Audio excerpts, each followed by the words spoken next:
Programme शुरू होने जा रहा है। तालियों के साथ हमारे नन्हे मुन्ने बच्चों, तालियों के साथ। और चाहूंगा कि मैं इससे ज्यादा मजीद जोर से तालियां बजाएं। ये छोटे छोटे बच्चे, ये प्रोग्राम जो है उनके लिए हमेशा यादगार रहेगा।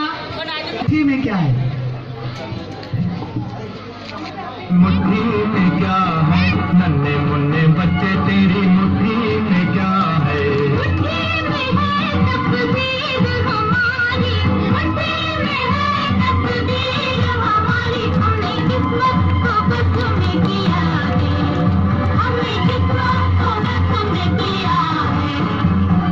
भोली भाली मत वाली आंखों में क्या है, भोली भाली मत वाली आंखों में क्या है।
नन्हे मुन्ने बच्चे तेरी मुट्ठी में क्या है, नन्हे मुन्ने